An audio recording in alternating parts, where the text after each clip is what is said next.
Nehru trophy വള്ളംകളി നടക്കുവാൻ ഒരു മാസം ശേഷിക്കെ പുന്നമടയിലെ ഫിനിഷിംഗ് പോയിന്റിൻ്റെ അവസ്ഥ പരിതാപകരമാണ്. മേൽക്കൂര തകർന്നതിന് പുറമെ പുന്നമടയിലെ 2 സ്ഥിരം പവലിയനുകളും കാട് പിടിച്ച് നശിച്ചു കിടക്കുകയുമാണ്. അധികൃതർ ഇങ്ങോട്ടേക്ക് തിരിഞ്ഞു നോക്കാറില്ല എന്നാണ് പരക്കെയുള്ള ആക്ഷേപം.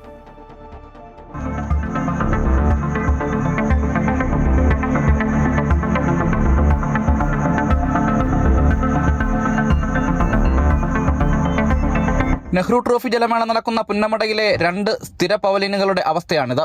1951 നെഹ്റുവിലൂടെ ഉദയം ചെയ്ത ജലമാമാങ്കം. 10,000 പുന്നമടയിലെ ഓളപ്പരപ്പിൽ നടക്കുന്ന വിസ്മയം കാണുവാൻ കാത്തിരിക്കുന്ന ഇടം. ടൂറിസം മേഖലയ്ക്ക് തന്നെ വലിയ പ്രാധാന്യമുള്ള പുന്നമടയിൽ പക്ഷേ നെഹ്റുവിനായി പണിതീർത്ത പവലിയൻ കാട് പിടിച്ച് നശിക്കുകയാണ്. നെഹ്റുവിന്റെ ഒരു പ്രതിമ സ്ഥാപിച്ചിട്ടുണ്ടെങ്കിലും അതിനും വേണ്ട സംരക്ഷണമൊരുക്കുവാൻ അധികൃതർക്ക് കഴിയുന്നില്ല.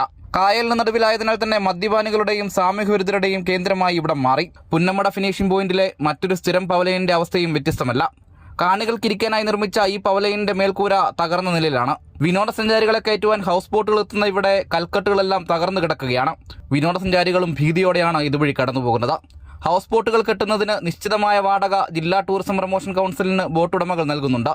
എങ്കിലും ടൂറിസം മേഖലയെ ശക്തിപ്പെടുത്തുവാൻ അധികൃതരുടെ ഭാഗത്തു നിന്ന് വേണ്ട ഇടപെടലുകൾ ഉണ്ടാകുന്നില്ല എന്നതാണ് യാഥാർത്ഥ്യം.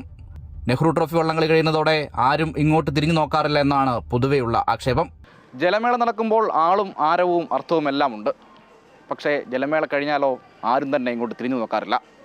ടൂറിസം മേഖലയ്ക്ക് കരുത്താകേണ്ടുന്ന പുന്നമടയുടെ ദുരവസ്ഥയാണിത്. ആലപ്പുഴയിൽ നിന്നും ആർ ആദർശനൊപ്പം അജയ്നാഥ്, അമൃത ന്യൂസ്.